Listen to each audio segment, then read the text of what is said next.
Okay, here we are. All right. Okay, so we were going to do a discussion on fear, overcoming fear, Okay. anxiety, All right. and I guess this is something that you've been working on for a long time. Can you give me a little bit of the background on what took you to the path of learning more about fear and anxiety and overcoming it? Just do share, please. Thank you. Sure. Yeah. I mean, I had a tremendous amount of trauma growing up, and I had a good family, but I had some abuse happen from a distant relative that I had to resolve, and I was trying to, I kept it a secret from the family, and then when I was still young, at the age of 18. I ended up in a situation where I watched some friends of mine being tortured in front of me. Oh, Uh, and I was tortured myself as well. So, is that by family or no, well, I was young and I made a mistake. And I ended up in a military prison in the country I grew up in. And so I was put in a cell with some uh, people who became friends of mine, and we protected each other from some of the abuse that went on, mm, unbeknownst to some of the officials there. And so I saw a lot of trauma, and I had a lot of trauma done to me as well. okay. And I kept that all a secret because just the nature of our culture, we don't really disclose stuff. Uh, Okay. and so when I came to America, one of the things I heard about, and this is like the early '80s, was this thing called therapy. Um, and What kind of so therapy? I'm sorry. therapy, like Oh, psychotherapy. general Yeah. therapy, Yeah. psychotherapy. Okay. So that was my first therapy session. It's the first time I told anybody about what I'd been through, apart from the people who were obviously involved. And so that set me on this journey of personal development. And the therapist that I had introduced me to all kinds of other healing modalities. This is California you're talking about. Uh, Sure. And so, that was in 1985. So it's been, a little less than 40 years of development. And Sure. initially, it was all about trying to fix myself uh, Right. because Do I you thought, mind sharing? Because I'm sure the audience and whoever is listening would be curious. What yeah. country did this happen in? Hmm. And is it just general physical torture? Are we also talking physical as well as sexual torture, that kind of thing? Physical torture. Yeah. Okay. Yeah. And I'd rather I'm not very tell the kind. sorry. Yeah. Sure. Okay, I understand. So yeah, I grew up with that, and then I was working through it, uh, and then I mean, I really climbed every inch of this ladder, right?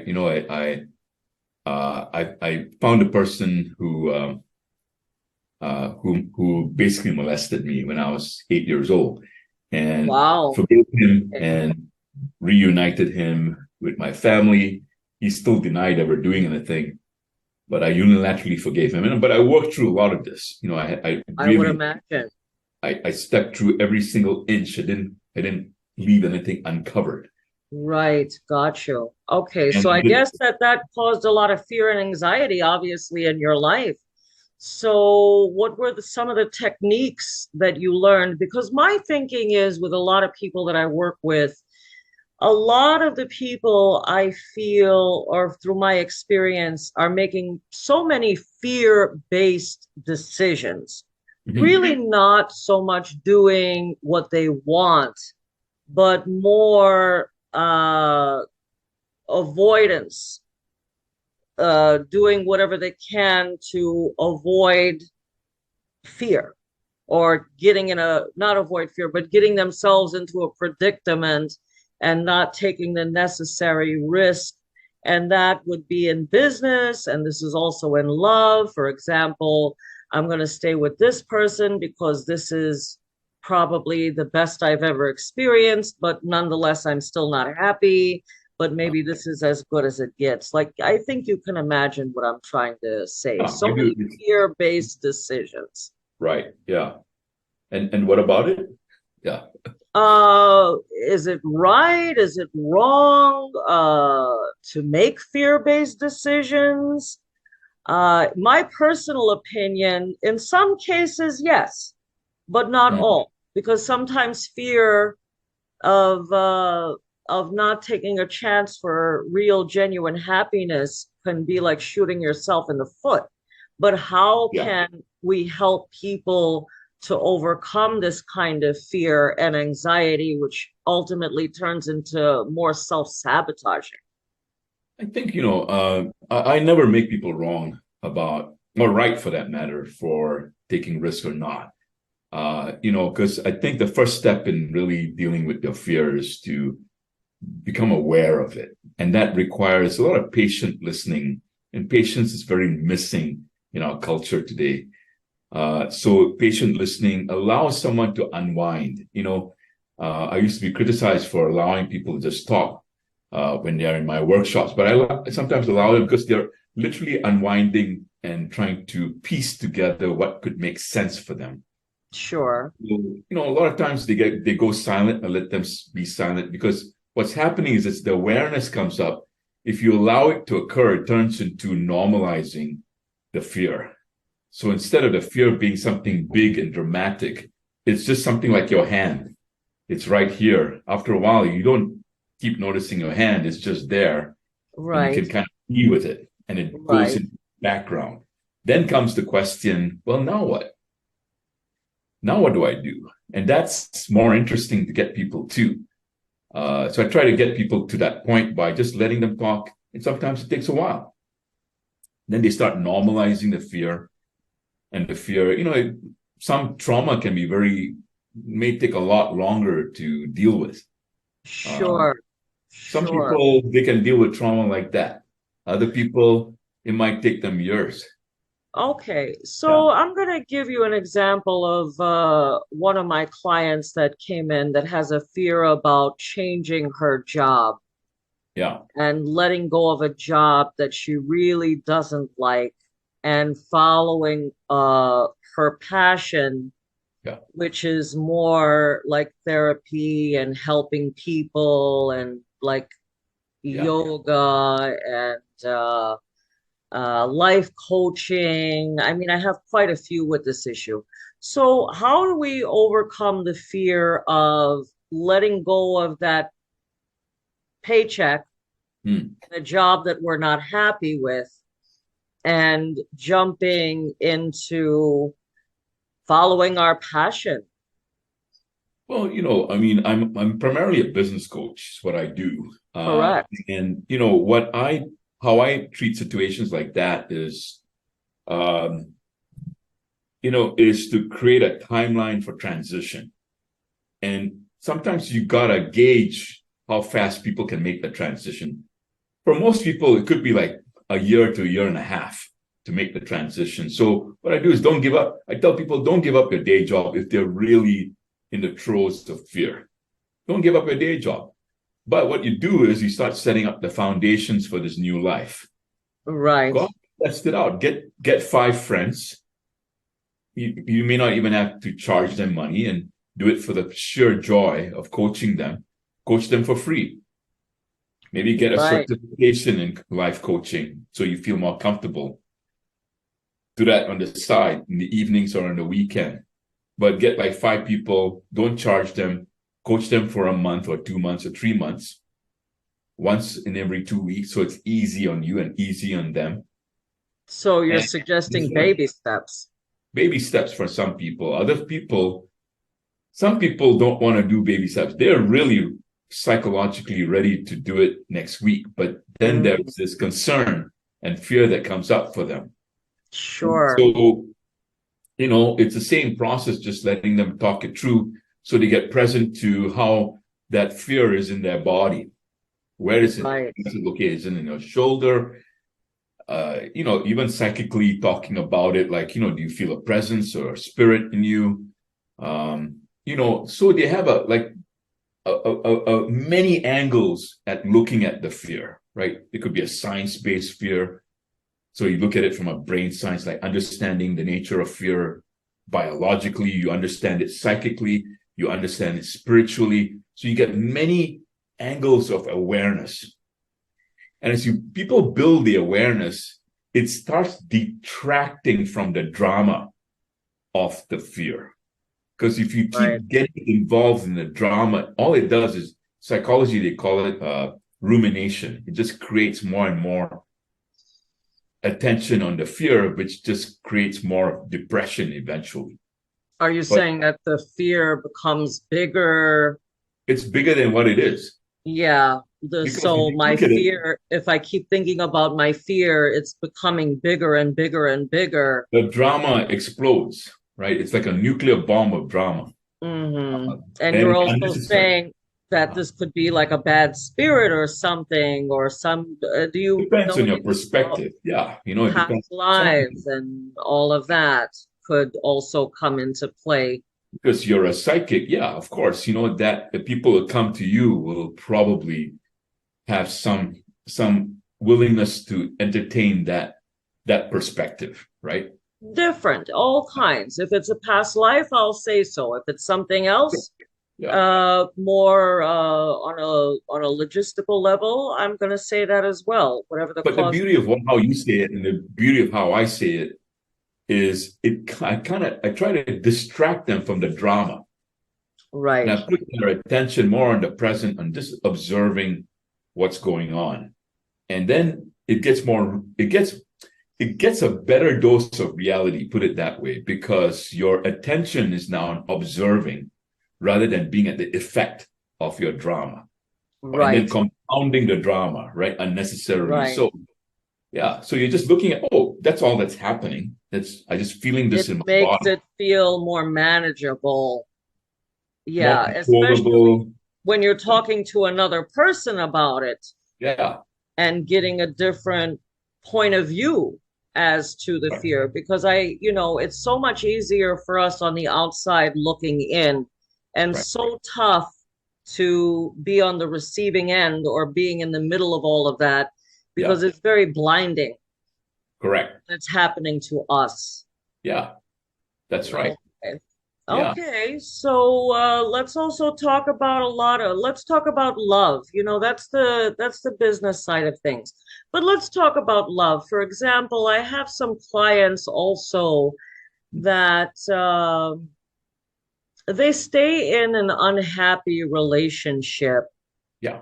because they've invested so many years into it, Right. and I feel that it's hard to let go of someone that you've spent maybe a decade with Sure. and going out and meeting new people. It's so hard and unfamiliar. Right. uh it's kind of they have like a thing that they say in Italy, I kind of like know my demons, I'm used to these The known versus the unknown demons out there. exactly, Yeah. exactly. But I know that there are a lot of women out there, probably a lot of my listeners here to this podcast as well, Right. that they stay in a bad relationship, that they're truly unhappy, and that kind of drives them Sure. maybe to infidelity. Sure. It Or then happens a they lot. start kind of turning into people that they're really not as a result. Any words of wisdom Yeah. to talk about that kind of fear? Well, firstly, the feelings.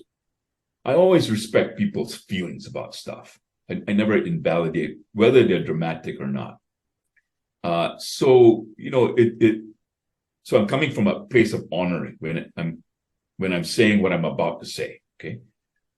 So what I'm saying, what I suggest, and it's only one thing because we've got a short podcast here, right? But one thing to look at is the cost and the payoffs of holding on to the relationship. And it's not like they're good and bad.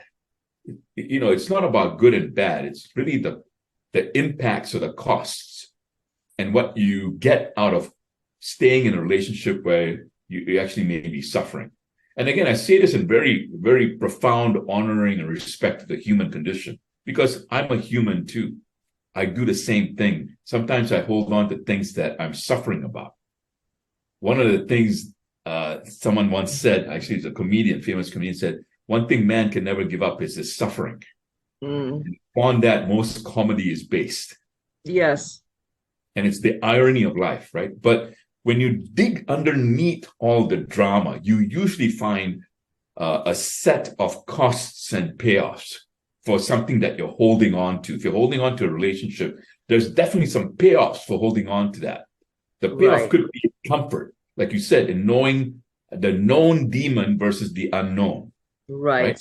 Another payoff is you don't have to be responsible for generating your life the way you want it, and to have your partner, your marriage partner, find happiness himself or herself. Mm-hmm. So it's avoiding the responsibility, avoiding the confrontation of that. There's a lot of that. A lot Sure. of people that I work for, there's a lot of avoidance of the let's just not argue. Let's just keep it really even keel. But in the Yeah, meantime, suffering is occurring, which is one of a the lot. costs. A And lot. illness and Yes. wealth is being eroded, because you could be making money, you could be having a great life, you could be having all the great sex in the universe. You could be Mm-hmm. married to the most handsome man in the world who treats you like gold, right? And yet you're holding on to what is familiar because it's safe. Right. You can complain about it versus do something about it, because it's sometimes kind of nice to complain about stuff to your friends. It kind of helps you feel better for a short term, but in the meantime, you're really suffering. Right. And Absolutely. the other thing is you get to look good to yourself, but you avoid being embarrassed, because God forbid you get divorced or you leave the And feel like husband, a failure. feel like a failure to your friends, to your relatives. And I know some cultures look down on it, but Absolutely. again, you're unhappy. Mm-hmm. Yeah. So is happiness a real thing, do you think? No, it's made up just as much as the BS that people tell about why they should stay in a marriage is also equally made up. Right. Both equally made up, you see. You can make up Okay. your own happiness. The one thing is, one fiction is actually going to make you happy, and the other fiction leaves you miserable thinking you're happy. Okay. So basically, let me see if I've got this straight. So you're saying for women that are staying in a they should weigh the pros and the cons.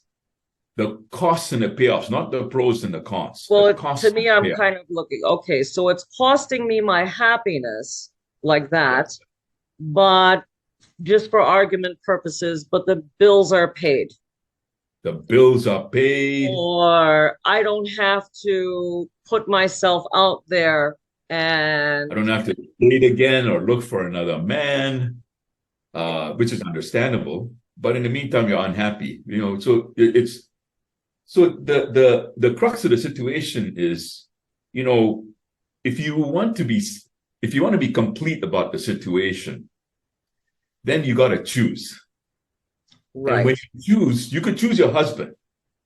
But here's the thing: the advice I give to people is, once you choose your husband, stop complaining. 100%. Be true to your word. Make the marriage work.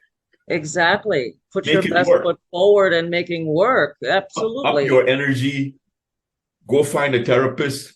Go talk to Sure. Christine. Handle the psychic issues for the husband, for you. Get it handled in the next week. That sounds right. So happiness, I believe in happiness. Yeah, That happiness, a lot of people I feel are so much in their head yeah, these days, right. thinking about this, thinking about that. A lot of the spiritualism aspects of life is so buried nowadays with Yeah, logic and blah, blah, blah, and they neglect their religion or whatever spiritualism that they grew up in, or if they even want to invent their own, it doesn't matter. right. But I feel that getting more connected to your soul, Hmm. your spiritualism Yeah. is a way to find comfort. It's a way to put things in their in perspective. I think it's more than that. And I accept what you say. I think it's more, I think it's also to find your strength, which is always there. Please The, add, yes. the strength is in choice, is making the choice, you see, because what's happening is people are not choosing. And there's nothing wrong with not choosing, but there's nothing much right about it either in avoiding the choice. Right. Because what you do in lieu of choosing is you continue to complain, either to yourself or to other people, mostly to other people. Tell me what your feeling is about complaining. What do you think the trouble is? What do you think it does to a person to complain? It Because it covers sounds up. like you got a feeling about this. It covers up a lot of stuff. There's the reason why people gossip. It covers up the unwillingness for them to look at their own lives, to be 100% responsible for the things that are missing or not working. So if your husband you feel is not coming up to par in communications or showing love and affection to you, well, the proactive thing to do is to have a straightforward conversation with him and say Right. that this is unworkable. And, I'm not saying that you have to cast some kind of deadline or anything like that, but to at least initially give him a chance to show that he's willing to work at it and paint a picture for him. Like, hey, if you work on this, we can have a great life. Mm-hmm. We might be married for 30, 40 years. And if once our kids leave, we could have a great life together if we start working on it now. But if we don't start working on it now, I fear we're not going to have a great life and you may be alone. What do you think? Because it sounds like such a simple solution. What do you think prevents people from doing that? Because the past is so strong for people. All the past beliefs, what they've been told by their parents if they get divorced, or by friends or from watching movies, becomes so real for them that they haven't spent enough time talking about the future. See, I spend 99% of my time every day talking about the future with people. Right. So my future vision of what I want to fulfill is way stronger than all the abuse and stuff that I used to have. Look Right. at this face. It's not the face of someone who's being abused. It's the face of Right. someone looking forward to the future. I So, see that. Yes. you could say that they're not practiced enough in talking about the future with people. And other people like their husband kind of play into that game as well, because the pull of the past is a lot stronger. It's easier to make somebody wrong than to create a future. At least it looks like that. But actually, the opposite is true. Mm-hmm. It's a lot happier, joyful in the long run to create a future. You might have some short-term suffering because you may have to deal with certain things. You might even end up divorced. But in the long term, people tend to be happier when they look to the future rather than continue to live in the past. How about the present? Well, you bring the A future. lot of people say be present, be present. No, that's very accurate, and it's very commensurate with what I'm saying. Because Okay. if you keep talking about the future in the present moment, Mm-hmm. what you're present to is not the past. You're present to, I'm here now. What am Hey, I doing also today for tomorrow? what can I do right now in this moment to create a new future? Mm-hmm. But the default, if you don't have that conversation, is more of the same old past behind you. What do Because you it's think right makes there. people do that? Look always in the past. Oh, Just a biological. trauma Partly or go ahead, I'm listening. sorry, it's biological because the way our brains work, we are really reliant on memory. And so there's a fear of the unknown. Like, we know from brain science now that if there's something unknown, like in the future, if you haven't put anything to the future that you're working towards, it looks more and more unknown.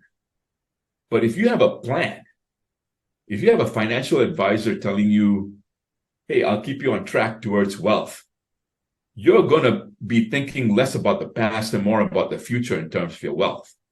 Right. If you do the same thing in all areas of your life, you'll be thinking more about the future in the present moment rather than the past.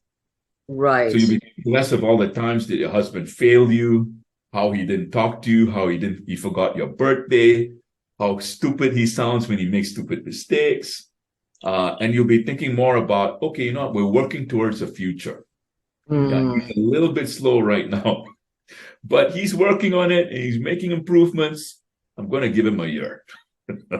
Right? Yeah. Yes. So to me, when you're talking this way, and I also uh, say a lot of similar things to my clients, a lot of similarities when they're facing struggles. So what you're saying is, first of all, that the reason we keep looking at the past is back in the caveman days, we have to be able to fight off a lion. Yeah. Oh, your And fear we need to responses. remember some of the things that we did that worked or failed. So Sure. we're constantly in a mindset of survive, survive, survive, which still speaks to being fearful. We're in the survival mindset. And what I want, and it sounds the same as you, is I want Hmm. people that are listening to us right now and whoever it is that we work for to get Yeah. out of this state of mind of survival and to Hmm. thrive. Let's Yeah. start thriving. Hmm. And the only way, and what I'm hearing from you, is that we just have to get it all out on the table, put things in perspective, is what you're saying. Let's look at this for what it really is, not necessarily how it makes us feel, Mhm. but from the outside looking in, Yeah. where we have a little less emotional attachment, and Yeah. that'll put us in a better position to fix things. Well, it's both, looking at the facts, like what happened, not what you think happened, but what really happened in the marriage. What are the facts? Like he said this, I said that, he said that. Then also look at how you feel, like really get present to how you feel, not stuffing it down, but allowing it to be there. Now, I say that with a caveat that if you get ultra anxious, then go see a therapist, get some Right. medical help. But if you're not, then just allow yourself to be present to the feeling. Is it fear? Is it guilt? What does it feel like in your body? Sit with it. Don't try to fix it or change it. Right away. Allow Just try yourself to to. gift. So, Yeah. what you're saying is that's kind of like a state of meditation. It's the state of meditation, or like a good friend who's listening to you, a really good friend who cares about you, not trying to give you advice all the time. They just Mm-hmm. listen. They pay attention because they love you. You want to love yourself that way and allow yourself to just say, okay, I feel this way. I feel really sad in my marriage. Mm-hmm. And then allow that sadness to come in. You might even start crying.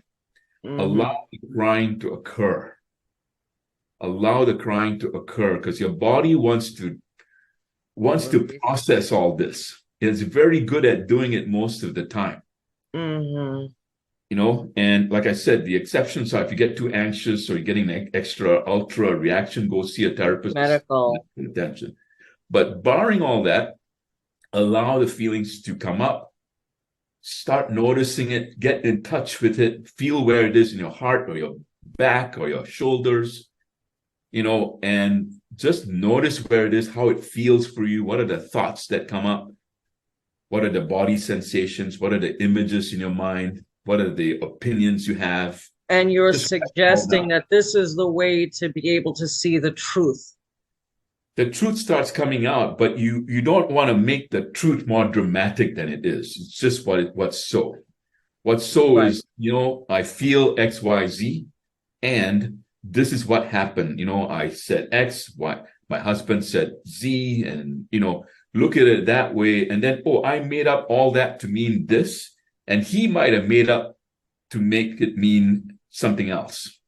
And this is where miscommunication, misunderstanding comes in because we're just not being upfront.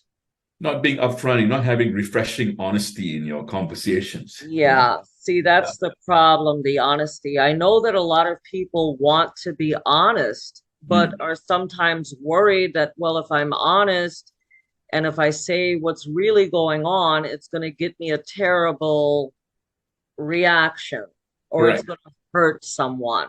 Yeah. And then they just kind of swallow So that, this is which where I you think is you wrong. you you you gotta practice like how to break a painful conversation into stages. So it is a Okay, little elaborate bit on more involved than I'm prepared to do in a podcast because it's usually customized to each person. that. But I Right. break it down into stages. Like if you're looking to leave your husband and you think that's the right decision, then maybe the first conversation to have is, hey, I wonder what it would be like if you had to live by yourself. Like, what if I died? Mm-hmm. How would you like take care of yourself? Mm-hmm. So you break down the conversations into stages that you feel comfortable having. Then you see you discover that as you talk that you might actually create more intimacy with your That sounds husband, like a very especially. good plan, actually. Yeah, and Break it into bite-sized pieces. bite-sized pieces. But you might discover that by the second and third bite that you're really willing to have the more honest conversation because your husband might feel like I'm talking husband because I guess most of your clients are women, but it applies the other way around as well. If Right. you're a guy, and that is to break it up to pieces. But you might discover in the first piece when you have it that you might discover a lot more freedom and courage to actually tell what's really there to say. Mm-hmm. Most people do. See, that's the thing. I want people to know that they can be themselves. They can speak. They can let it out, you know? No one is going to die as a result of expressing yourself. You're not going to die because you expressed how you feel. And Right. that's, like I said, this kind of fake sort of fear of imagining what might happen. Right. And a lot of this is we drum up in our imagination. And let's say, like you just said, let's say there's some truth to that. Right. These fears of reactions or what we think we might get. Then you're Right. saying, let's break this down into baby pieces so Right. that the other person can get the message and maybe they'll initiate the talk, which would make it easier for both parties. Yeah. Yeah. Because Sounds like some good advice. a lot of times, if you're feeling miserable in a marriage, chances are the other person does as well. I mean, almost 99% bet that, right? And so oftentimes the feelings are mutual. If you want to leave the marriage, they may also be entertaining the same thought, Right. and some of the best divorces I've seen, I've coached people through this, is when you have the conversation in the way that I just prescribed. Because if the other person can figure out how they're going to be on their own, they may start thinking, you know what, that may not be a bad option. Right. And then Right. they get over the embarrassment of being divorced or whatever, and you have a happy divorce. An amicable, amiable, no money impact, a very fair and Tell me amicable divorce. about money. Tell us a little bit about money. How should our relationship with money be? Around what? Sorry, relationships or parting Just how we relationships? should think about money, how we should use it. Uh, how do we stop money from controlling us and being in charge of our money instead of the other way around? Because Oh, for a yeah, lot of people, both obviously men and women, we feel like our money is kind of bossing us around. yeah. So I mean, one of the things to get straight about for a lot of people is the underlying conversations around. I say conversations, but they're really opinions around money, which have not been reflected on, so they become the truth. oftentimes it's inherited from our parents, Right. or in reaction to our parents. It's the same thing. Whether you're reacting or trying to be different from them or the same with them, it's still, They're you're still motivating our dealing decisions. Yeah. with the same kind of, yeah, it's the same crap, right? Uh, Right. but, I shouldn't say it's crap, but it's just something you bought into, right? So money could be like hard to get, is one belief. Another belief is that money can be the death of a relationship, right? Or is the death of a relationship, you know? Hmm. Or if you get divorced, everyone's going to start fighting for the money. And what you got to look at is, where did that belief come from? Because it was made up at some point. I don't see babies being born with a belief around money. Like, here you Right. are, baby. This is your belief. Here, it's imprinted. No, it doesn't work like that. Right. You chose at some point to adopt the belief. So you want to Correct. get where that came from. That comes from my mother. Oh, it came from my mother. My mother used to keep saying this, and I kept buying into it. My Right? grandmother would say, when poverty comes to the door, love goes out the window. Love goes out the window. So might as well just not love at all. Yeah. Just give up on love, right? Sure. Okay. So, moving forward with the money topic, like I said, what is a healthy relationship with money? How should we think about it? Well, what you want to you should embrace money as something that's joyful. Like, a lot of people, they resist making money because they think that making money is evil, as an example. But you want to get like refreshingly honest about it. Listen, I want to make money. I like to make money, right? A lot of people enjoy their work Yeah. and enjoy making money. It makes them like have a feeling Yeah. of confidence or assurance that they're doing something good or Yeah. right. Yeah. Yeah. Okay. I mean, Okay. that's good. Yeah. When we're making a Uh, lot of money, that means we're doing something right. Sure, that's really what's behind it. But okay. yeah, but if there are disagreements around money, there probably is some unexplored belief around money that you and your husband, or just speaking generally, Never, will right. have, right? And so that's the stuff that you want to, the heart of money, the heart of anything is, there's some degree of psychology or ontology, which is the study of being, who you're being in the matter of money, or who you're feeling, what you're feeling in the matter of money. And those are Okay. the things to explore. Because if you get to the bottom of that, then you'll have a lot more freedom. You don't have to think too much about it.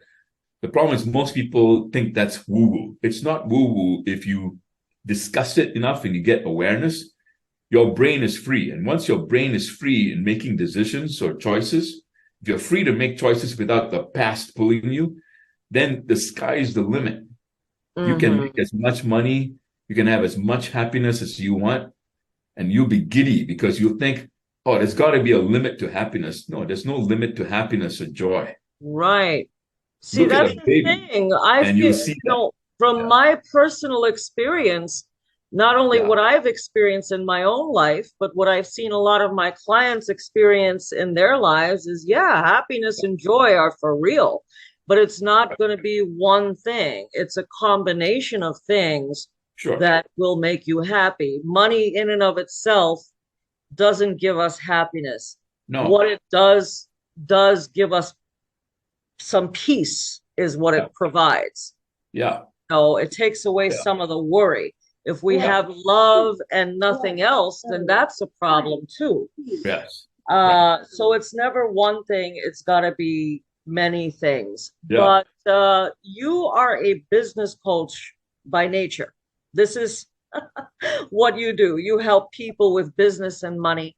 So, with some of the successful people that are wealthy and doing great, Mhm. what is their mindset about money? Like, what did you learn from them or take from them?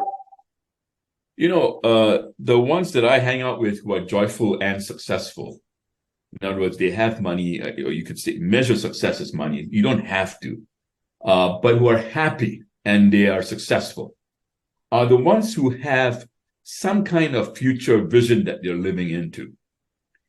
And the vision is much bigger than money or much bigger than themselves. So like for me, my vision is to have 100 million joyful and successful entrepreneurs globally by 2050. I wake up every day with that driving me. When I hit challenges like everybody else does, I go back to my vision and I go, well, how can I apply my vision to resolving this? And I almost find a solution all the time.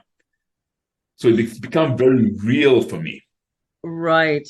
And the successful, so there's always something, the most happy and successful people that you've dealt with are always thinking something about things bigger than themselves. Usually, yeah. And it may not have to be highfalutin like mine is. It could be like, I care about my family. That's my vision. I want a family that has abundance for generations to come. That could be your vision. There's nothing wrong with that vision. There's nothing wrong with that. And if you create that and you live into it every single day, and then you look and see, okay, what products or services can I create inside of this vision? Not necessarily about family, but what will align whatever with your thing is. So what I believe is I believe that money in and of itself has like an energy, because as human beings, we put energy into money. Yeah. Because it's important to us, right? Sure. People are killing over it. People are living for it. People are, it has multiple, it's like a chameleon. It has so many faces. Sure. But my belief is that when you are, as you mentioned, looking at something bigger than yourself, the universe will rise up to support you. Almost always does. And I can't seem to figure out why exactly, but it always happens for me. And it happens from every single person that I coached, interestingly. When they create something bigger than themselves, they're always inevitably led to joy and success. And then some things might distract them and then they forget until they remember again. And then they're back on track. Yeah, that was one of the reasons that I created this podcast. And it was so funny. The first person I told that I was doing a podcast was my landlord and my place in Philadelphia. And I said, you know what? I'm going to create a podcast and I'm going to give a lot of what I do away for free. Now, imagine saying that to your landlord. I bet he was very happy. He was worried about his rent is what he was worried. That's what I meant. Yeah. You're going to give your services for free. Oh my God, Christine. Yeah. I said, you know what? I believe that if I do this, the universe is going to rise up to support me because I'm giving away things to people that they can use in their lives and making their lives better. And I know for certain that when I do that, I'm generating a good flow of energy coming back to me, and this is going to work. And so far, so good, as a result. Yeah. So, you have to start thinking bigger. And whenever another interesting thing that I've shared with people, not enough though, that when we dream of something, and I want to know what your feeling is on this, when we're dreaming of something or imagining what our future could be, I feel that this is a blueprint of what is possible for us.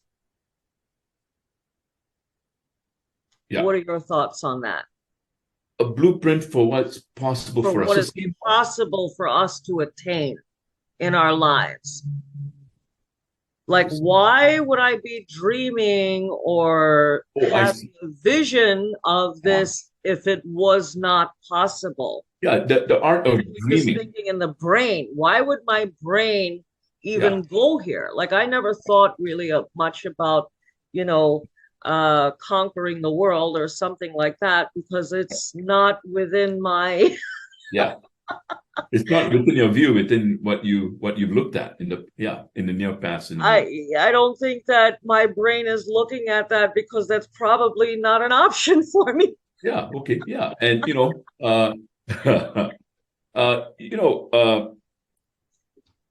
the most of the brain is dedicated to vision. We're the only species who hunts by looking at footprints of animals when we were, in our Wow. ancestors. Yes, we are very visual. So Yes, we, true. when you look at footprints, what do you think of the future? When you see little footprints going off, what do you think that's going to happen in the future when you see that and you're tracking? If it's a lion's footprint, I'm gonna imagine that he's somewhere around the way and he could eat Might me. be dangerous in the future. But if it's a Yes, prey that you can eat, right. what's in your future for your family and for you? Food and success. And happiness around the fire, cooking an animal you can eat, Good old campfire. Yes. right? That's in the future. We evolved to have a vision of the future. That's why we call it a vision. Right. And all of us have the ability to imagine what the future could be like. Some of us have suppressed that You ability. see that you're saying that you agree with me. If I'm thinking of it, Yeah. then obviously the potential is there that this could be a real thing for me if I apply myself. It's been the story of my life. Uh, Right? I dreamed up of being someone who had a 200,000 person community. And guess what I have now? I have 200,000 people in my community all over the world who I do Great. workshops to, events to, etc. Uh, Congratulations. That's awesome. and in 1998, I dreamt of raising $100 million to help women in developing countries get out of poverty. And within a year, I made that happen because I went to Dianne Feinstein's office in behalf of another organization and asked for $100 million, and I got it. Wow. One Great. person made a huge difference, Great. See, right? that's the big thing. One person. All it takes is one. Doesn't have to be a whole bunch of people. Doesn't have to be very overly dramatic. I just made a request. The Mhm. person who was at Dianne Feinstein's age said, "Yes, of course we can do that." And I like the way that you phrased that. It works completely for us. Mm-hmm. So we got it passed within a year, and I realized that I just saved 100 million lives globally. Well, you In that, must have some good karma. no, I That's don't think I great. needed the good karma because I didn't feel really good walking into that office. But I'll tell you what I had. I had a future vision. That was the only thing that drove me because I really did not want to do that meeting Tell me why. because I didn't think I was good enough to make the request. But you did it anyway. But I did it anyway, even with my nervous splutterings, my apologies for sweating all over the table. It's not easy asking somebody for $100 million. At that point, now it's a little bit easier for me. But back Right. then, I was about to kill myself rather than do this. But I did it. Good for you. It's, but I good think for that's a anybody. big inspiration to my listeners here.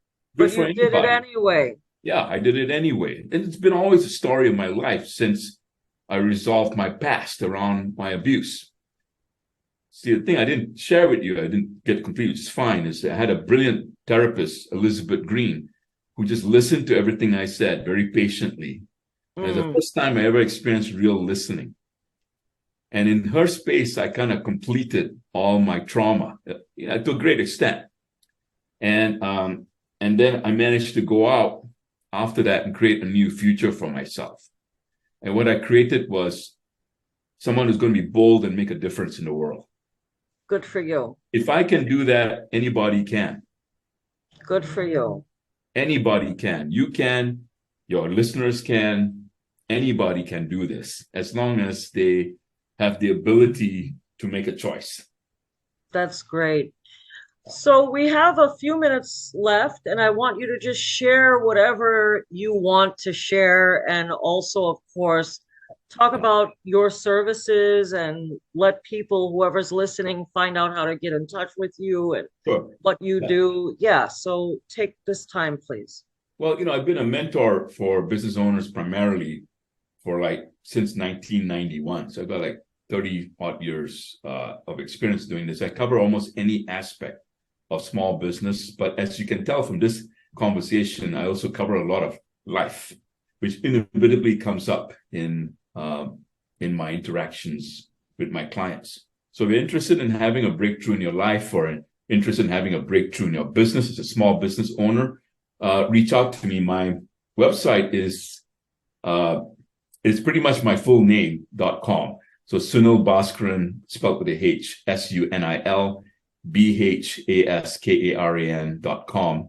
I'm going to put a link in the comments box. Go ahead. Yeah. And you can also do, if you want to talk to me, you can go to meetupchat.com. So meetupchat.com, MEETU, meetup, MEETUPCHAT.com. And you can apply to do a 30-minute session with me for free, no charge. Okay, that sounds good. Anything else you'd like to share with the audience? No, I'll just put all the links to get in touch with you in the whatever you call it on the bottom, the reading portion. And this is going to go to my podcast. I'm going to go ahead and put it on my blog as well. I have a lot of followers, a lot of people listening in. Thank you. And I want to thank you so much for being here. And I would love to do some future podcasts with you as well. Great. And I enjoyed having this interview with you. I think it's great. I think you shared a lot of yourself, a lot of your story, which is not easy to do, I know. And I think that we got some clarity from this on, it meant a lot to me, what you said. And I'm sure it meant a lot to my listeners about the small steps and showing up. I did it anyway. I didn't believe it would work, but I did it anyway. That is a big thing. Okay. And there's a lot of good stuff that you said. So thank you so much, Sunil. I look forward to working with you again. God bless, sending lots of love and light, and we will get together again soon. Namaste. Namaste. Thank you very much. Thank you, listeners. And I am going to also put all the contact information. So after you watch this video or listen to this episode, make sure to read below for all the contacts. Thank you again. Bye-bye, everybody. Namaste. Sending lots of love and light.